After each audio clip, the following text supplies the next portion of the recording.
Kami sambut firman Tuhan di dalam nama Tuhan Yesus Kristus. Sama-sama kita katakan amin. Amin. Jemaat Tuhan silakan duduk. Shalom. Shalom. Shalom. Shalom. Ada sukacita? Amin. Agak berat ya, mungkin lagi padahal masih pertengahan bulan ya saudara ya. Iya, pertengahan bulan harus kuat karena sampai akhir harus bertahan. Haleluya. Ya, kita percaya Bapak Ibu, Tuhan kita Tuhan yang baik, Tuhan yang merancang hal-hal yang baik untuk setiap kita. Amin. Ya, saya undang kita baca Alkitab kita. Ya, tetap saya ambil pembacaan dari pembacaan Alkitab kita hari ini, Yohanes pasal yang ke-19 ayat 1 sampai ayatnya yang ke-15. Kita akan baca secara bergantian. Saya ayat ganjil, nanti jemaat Tuhan ayatnya yang genap kita baca bergantian. Saya mulai ayat yang pertama. Lalu Pilatus mengambil Yesus dan menyuruh orang menyesah Dia.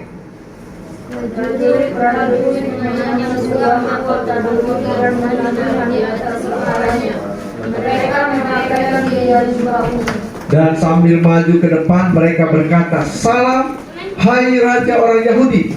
Lalu mereka menampar mukanya.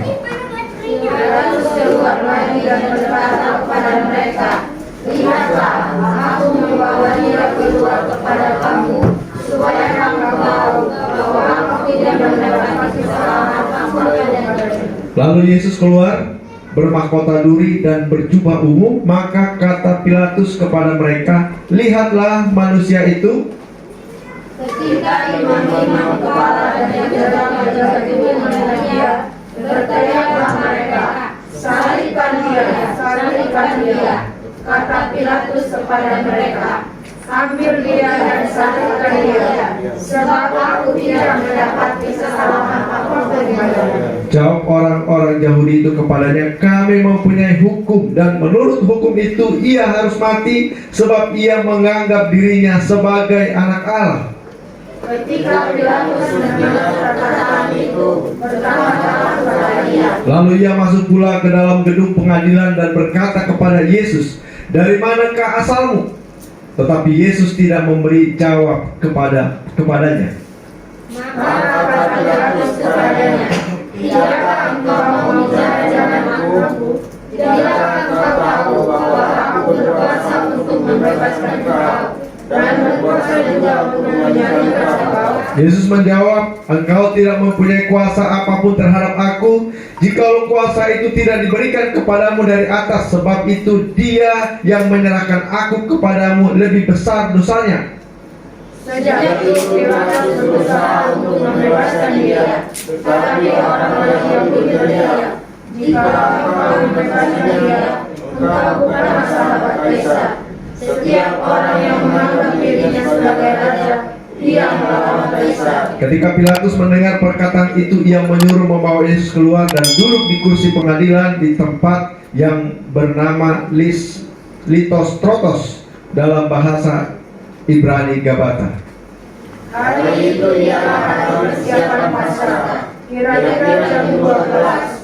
Kata Pilatus kepada orang-orang Yahudi itu, "Inilah rajamu." Maka berteriaklah mereka, enyahkan dia, salibkan dia." Kata Pilatus kepada mereka, "Haruskah aku menyalibkan rajamu?" Jawab imam-imam kepala, "Kami tidak mempunyai raja selain daripada Kaisar." Puji Tuhan. Saya ambil tema firman Tuhan bagi kita pagi hari ini, mengambil keputusan di tengah tantangan. Saudara, mengambil keputusan di tengah tantangan ibarat buah si malakama. Dimakan, mati ibu. Tidak dimakan, mati ayah.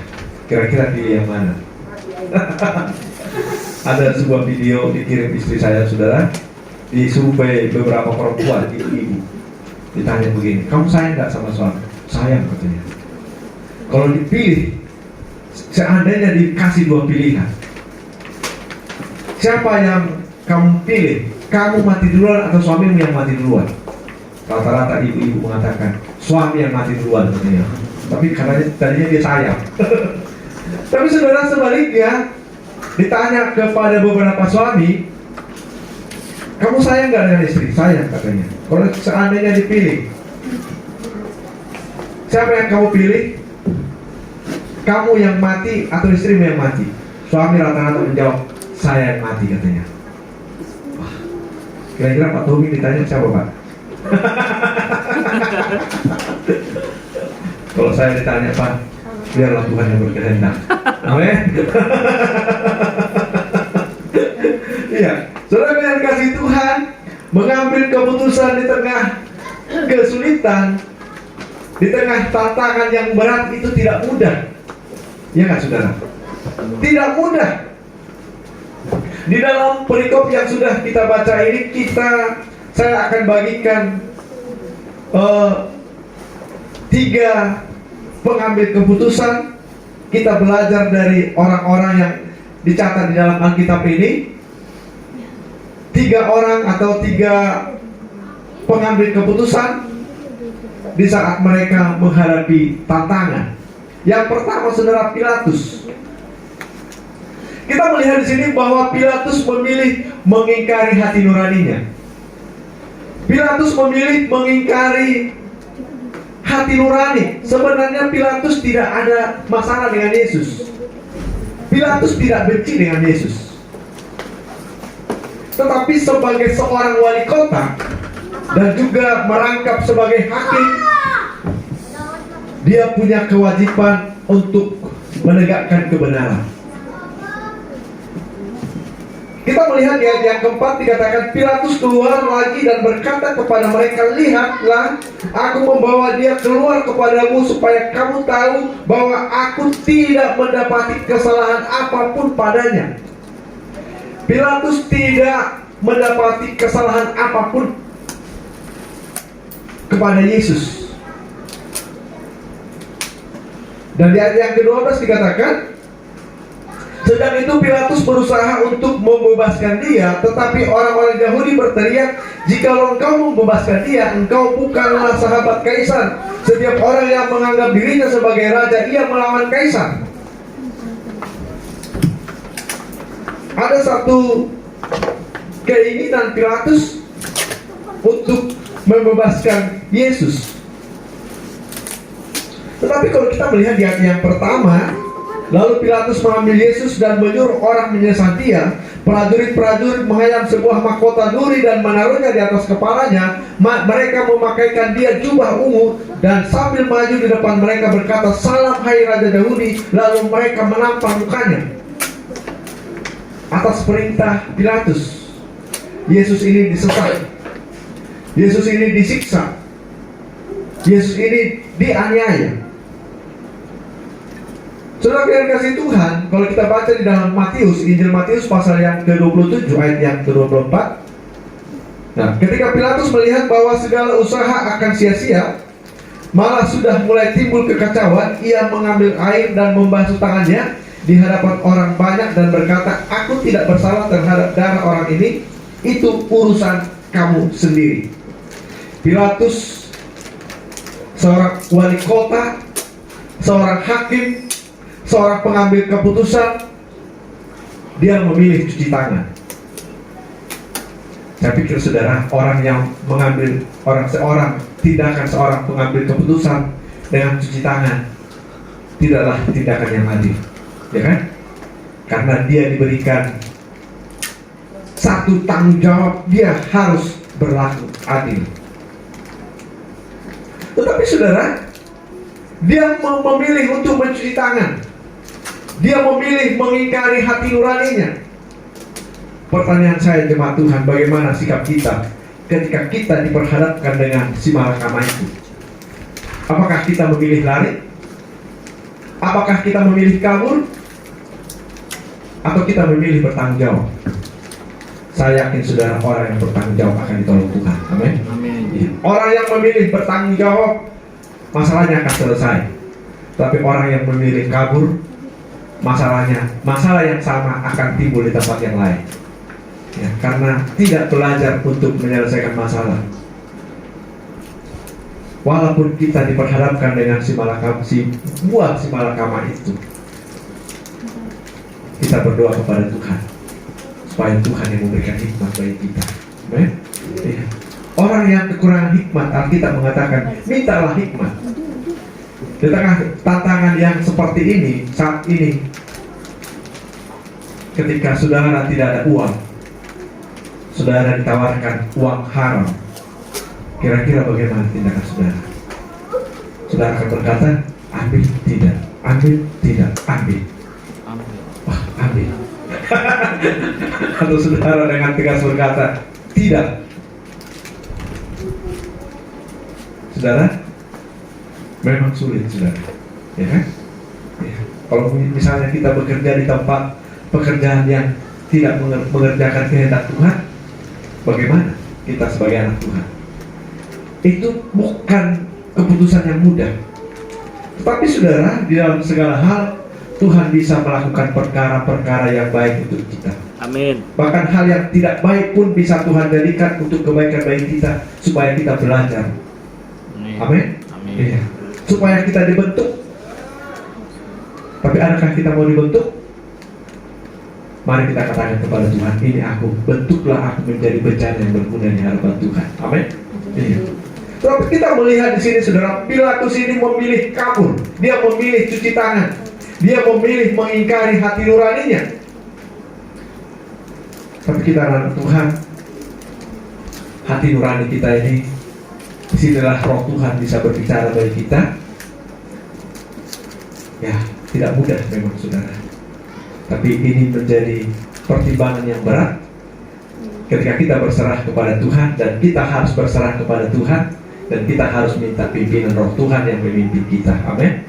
Iya, itulah tindakan yang diambil Pilatus. Tapi ini bukan pilihan yang baik. Ini bukan pilihan anak Tuhan.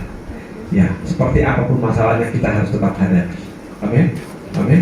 Ya, kita tidak lari dari masalah. Kita tidak cuci tangan. Tapi kita percaya bersama dengan Tuhan, selagi segala perkara kita bisa menghadapi. Amin. Kita akan cakap menghadapi segala perkara, karena Tuhan ada bersama kita. Hikmat Tuhan ada menolong kita. Hikmat Tuhan menuntun kita di tengah dunia yang tidak pasti ini. Ya, percaya, amin. Amin. Ya, dalam hal apapun, dalam pelayanan ini pun kita percaya, saudara, Tuhan akan menolong kita. Ya, walaupun terkadang kita diperhadapkan dengan banyak tantangan. Ya, kalau tantangannya dari jauh, kita bisa lawan. Masalah tantangan dari diri kita sendiri, ya kan, saudara, tantangan dari istri, dari anak-anak kita, yang sulit kita untuk mengambil keputusan. Tetapi kita percaya, saudara, ketika hati kita, ketika kita punya niat, saya tidak akan cuci tangan dengan masalah ini, saya harus hadapi, maka itu akan berakhir dengan baik. Yang kedua, saudara, kita melihat juga di sini ada imam-imam, ahli-ahli Taurat. Mereka memilih melampiaskan kebencian mereka. Ya. Sebetulnya kalau kita melihat tadi di ayat yang keberapa itu, bahwa ketika kejadian ini sudah mendekati hari Paskah, ya kan? Coba di ayat yang keberapa tadi? Boleh satu orang membaca, saudara. Ayat yang ke pasal yang ke-19 tadi. Ya, ayat 14 ya. Kita lihat di sini ayat yang ke-14. Hari itu ialah hari persiapan Paskah. Kira-kira jam 12. Iya kan? Hari itu adalah hari persiapan Paskah sekitar jam 12. Orang-orang atau imam-imam yang bertugas, harusnya mereka ini ada di Bait Allah. Mereka menguduskan diri mereka, karena mereka memang harus kudus. Ya kan, saudara? Ingat ketika imam-imam bertemu dengan orang yang ada di jalan yang setengah mati, apa yang dilakukan imam? Dia memilih lewat jalan lain. Jadi ada seorang yang tengah dirampok habis-habisan, dianiaya, dan dia setengah mati, katanya, saudara ya. Ketika ada lewat seorang imam melihat kejadian itu, ada melihat seorang yang setengah mati itu, yang sedang sekarat itu, dia memilih jalan lain. Karena apa, saudara? Mungkin dia sedang bertugas, dia harus menjaga kekudusan. Tetapi ada seorang Samaria yang berdosa, dianggap orang yang berdosa, tapi dia menolong orang yang setengah mati itu, membawa ke rumah sakit dan membayar biayanya, dan dikatakan apabila ada biaya lain lagi, saya siap untuk menanggungnya. Bahkan dia diberikan uang kantong, begitu saudara ya. Ya, kita kan pernah dengar itu ya, sikap seorang imam. Imam itu harus menguruskan diri, tetapi saudara, kita melihat di sini imam-imam ini memilih waktu mereka untuk ada di pengadilan, ruang pengadilan. Bagi imam-imam ini adalah ruangan yang haram, ya kan saudara? Iya. Ruangan yang tidak seharusnya mereka ada di situ, karena mereka sedang mempersiapkan Paskah. Mereka sedang mempersiapkan ibadah yang khusus, ibadah yang kudus. Tetapi mereka memilih tempat pengadilan. Iya. Bahkan saudara, coba kita baca di ayat sebelumnya, di pasal sebelumnya, pasal yang ke-18, ayat yang ke-38. Kita baca di sini saudara, ayat yang ke-38. Sesudah mengatakan demikian, keluarlah Pilatus lagi mendapatkan orang-orang Yahudi dan berkata kepada mereka, aku tidak mendapati kesalahan apapun padanya, tetapi pada kamu ada kebiasaan bahwa Paskah aku membebaskan seorang bagimu. Maukah kamu supaya aku membebaskan orang Yahudi bagimu, raja orang Yahudi bagimu? Mereka berteriak pula, jangan dia, melainkan siapa saudara? Barabas. Barabas. Barabas adalah seorang penyamun. Ada satu kebiasaan ketika di hari Paskah, membebaskan seorang penjahat dari penjara. Tetapi mereka mengatakan apa? Jangan dia, artinya jangan Yesus yang dibebaskan, tetapi seorang penyamun ini yang dibebaskan. Kenapa mereka memilih itu saudara? Mereka bukan nggak tahu saudara bahwa Barabas ini seorang penyamun, tetapi mereka memilih itu karena mereka dasarnya adalah benci. Makanya saudara, hati-hati saudara ketika mengambil keputusan ketika saudara benci. Amin. Ya. Ketika benci saudara, suami pun ingin disantet. Kita panggil orang, kita santet dia karena hatinya ini sedang mendidih, bencinya ini sedang mendidih. Ya kan? Apa untungnya saudara? Kira-kira untung nggak kalau berhasil? Ya kan? Yang ada untung saudara. Yang ada harusnya didoakan ya kan? Wah, suamiku berkati, pulihkan hatinya, lembutkan hatinya. Ya kan? Harusnya begitu saudara. Jangan saudara karena benci dengan suami saudara kutukin dia, biar dilaknat dia sama Tuhan katanya. Doa seperti itu tidak dikabulkan Tuhan. Kalau dikabulkan, sudah banyak suami-suami yang dilaknat di dunia ini. Iya. Kenapa saudara? Atau melampiaskan di media sosial, dijelek-jelekin suaminya, jelek-jelekin istrinya. Apa untungnya coba? Nanti kalau sudah baikan yang ada malu ya mas saudara. Ya kan? Karena apa saudara? Benci. Jadi kalau saudara benci, lebih baik berdiam diri. Amin. Ya. Lebih baik kita berdiam diri. Kenapa? Ketika benci ini banyak keputusan-keputusan yang salah yang keluar, dan itu bukan mendatangkan kebaikan, tapi merusak merusak diri kita sendiri. Iya. Imam-imam di sini saudara, karena kebenciannya mereka menutup kebenaran. Iya. Karena hati mereka dikuasai kebencian, mereka menutup mata kepada kebenaran. Mereka memilih orang jahat saudara. Mereka memilih orang jahat yang dibebaskan. Bayangkan saudara, ya kan?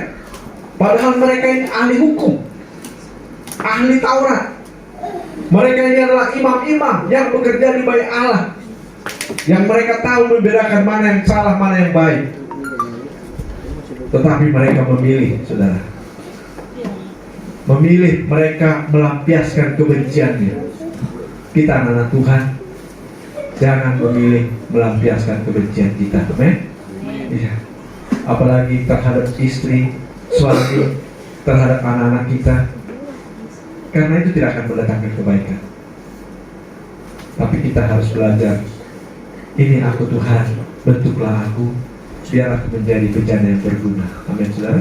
Ya, tapi saudara, kita tidak bisa memungkiri bahwa itu akan datang. Ya, masa-masa sulit itu, mengambil keputusan di saat tantangan itu terkadang kita hadapi, saudara. Jadi jangan berharap ketika kita sudah ke gereja, ketika kita sudah melayani Tuhan, tantangan itu tidak ada. Dan bahkan kita bisa jatuh juga, saudara. Tapi saudara, ketika kita jatuh pun ada hati nurani kita yang menegur kita. Ya, saudara diingatkan, "Aku bertobatlah." Jadi kalau saudara kehilangan damai sejahtera, artinya dia sedang menegur kita, bertobatlah. Amin, saudara. Amin. Ya. Kalau saudara lama-lama menolak hati nurani itu, nanti lama-lama saudara kebal. Saudara nanti tidak diingatkan lagi sama roh Tuhan. Tapi ketika rasa bersalah itu masih ada, artinya roh Tuhan yang ada di hati saudara itu masih memberikan teguran bagi kita. Dan mari kita pilih untuk mengikuti kebenaran Tuhan. Amin. Ya. Jangan kita melampiaskan itu, saudara, kebencian kita itu. Ya. Apalagi juga terhadap sesama kita, anak-anak Tuhan. Ya kan?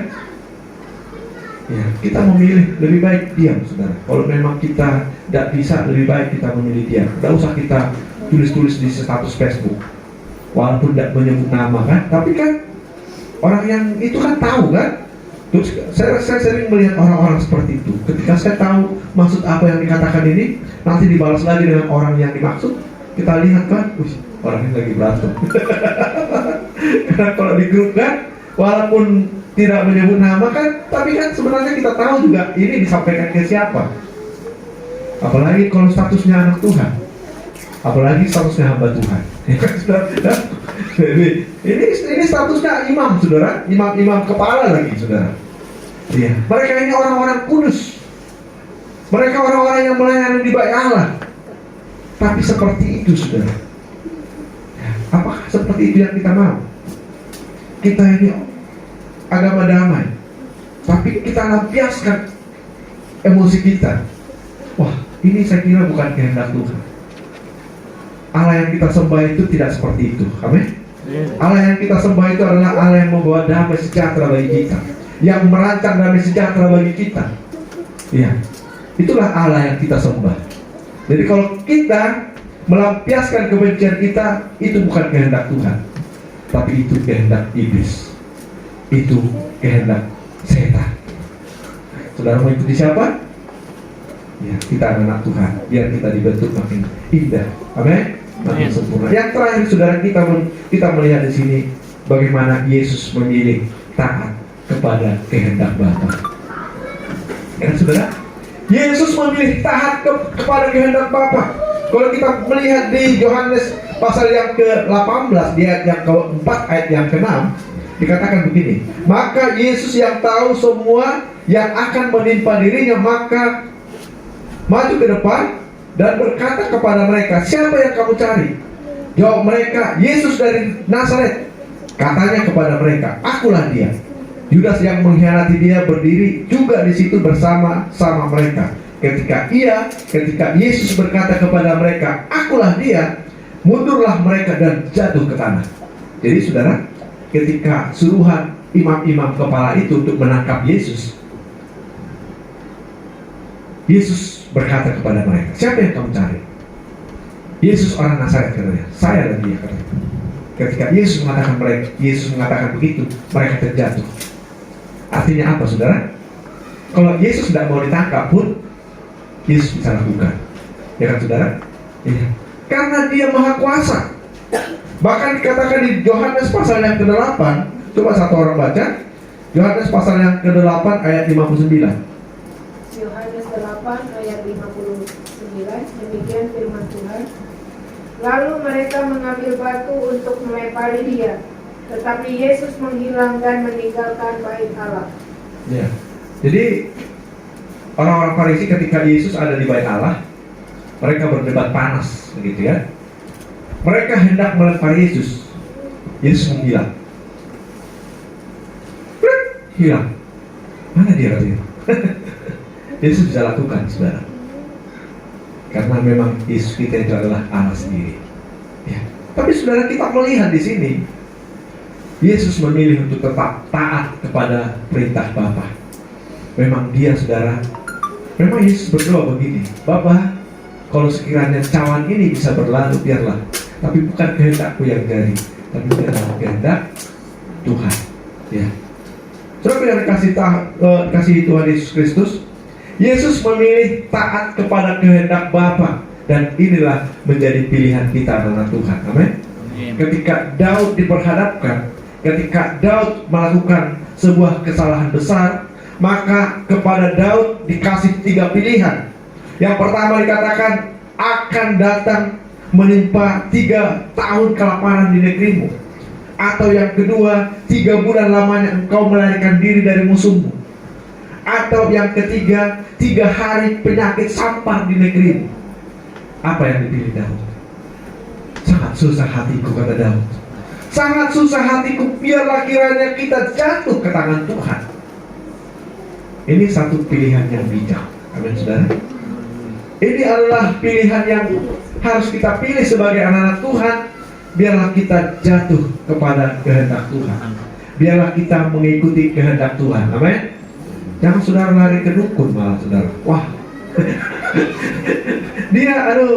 Saya pernah bapak saya begitu ya, saudara ya. Katanya, saya sih dengar ya, tapi nggak ya langsung begitu. Dia kehilangan uang. Terus dia coba-coba, ada orang bilang, kamu coba pergi ke sana, katanya. Jadi ada dikenal di situ dukun. Katanya dia pergi. Terus dia suruh dukun itu, coba kamu pergi ke kuburan bapak, katanya. Coba ambil tanah kuburan. Wah, serem banget, katanya, saudara. Apa biarlah hilang duit itu, katanya. Kalau hal seperti itu, saudara, iya. Kadang saudara, malah kita bilang dia orang pintar, gitu kan, saudara. Padahal dia cuma pintar membohongi kita. Iya, saudara, iblis itu pembohong. Coba Pak Yohanes, coba baca 1 Yohanes 4 ayat yang keempat. 1 Yohanes 4, ya, 1 Yohanes 4 ayat yang keempat. Oh sorry, Yohanes 8 ayat 44. Yohanes 8 ayat yang 44. Yohanes 8 ayat 44. Iblislah yang menjadi bapakmu, dan kamu ingin melakukan keinginan bapakmu.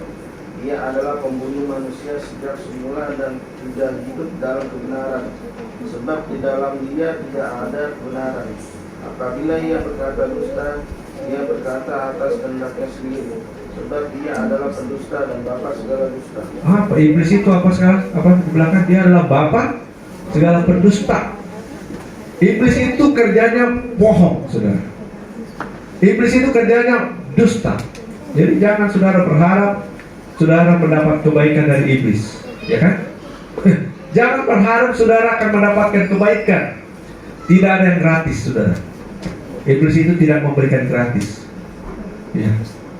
Jangan kira, saudara. Yohanes 1, coba 1 Yohanes 4 ayat yang keempat, coba yang tadi. 1 Yohanes 4 ayat yang keempat. 1 Yohanes ya, 1 Yohanes 4 ayat yang keempat.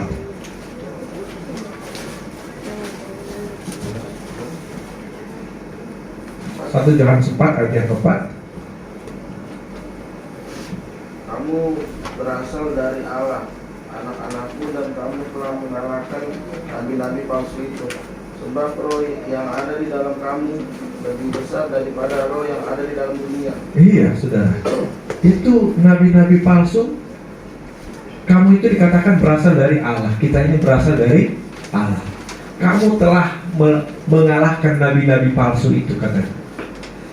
Dan roh yang ada pada kita ini lebih besar daripada roh yang ada di dunia ini.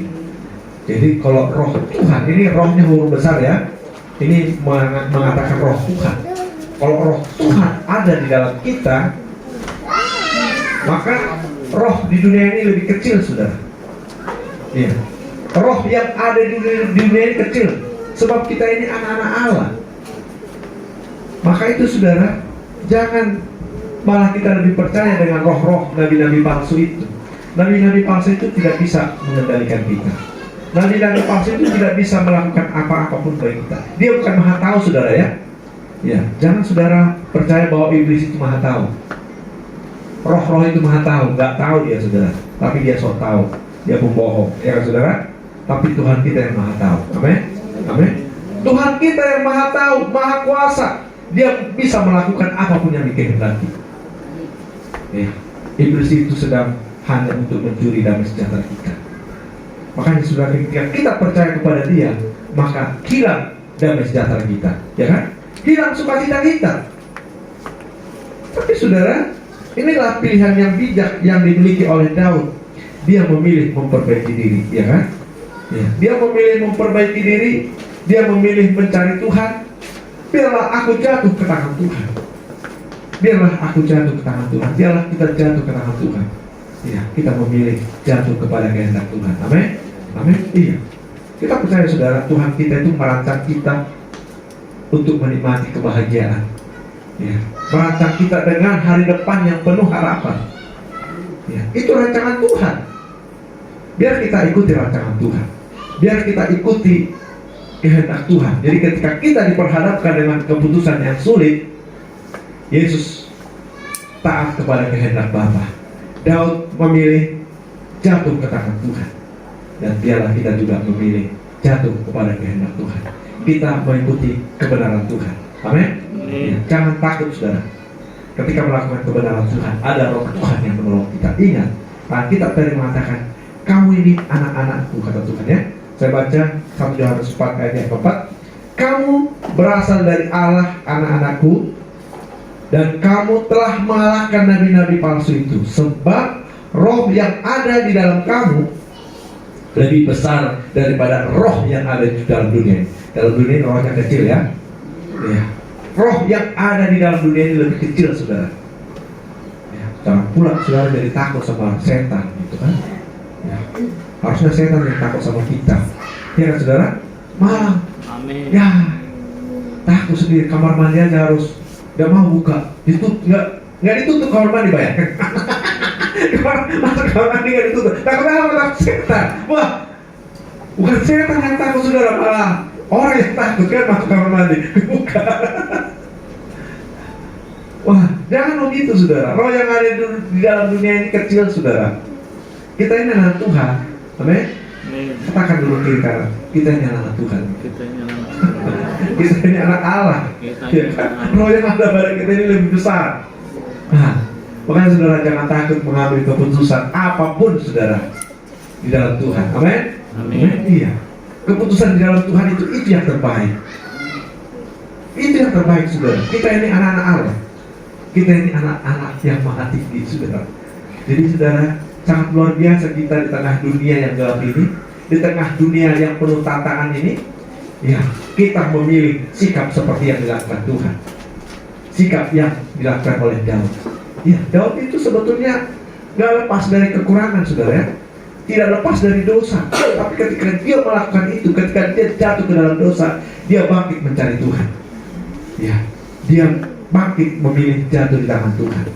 Makanya sudah sampai akhir keturunannya, sampai keturunan sampai Yesus gitu ya. Dia kan Yesus keturunan Daud ya. Yang silsilah begitu ya. Ya. Karena itu memang sudah dinubuatkan dan itu sudah dikatakan, difirmankan Tuhan bahwa keturunannya akan diberkati Tuhan. Keturunan kita pun akan diberkati Tuhan. Amin. Amin. Iya. Jadi inilah firman Tuhan yang dapat saya bagikan bagi kita, mengambil keputusan di tengah tantangan. Dan biarlah kita memilih keputusan yang dikehendaki Tuhan. Kita berdoa.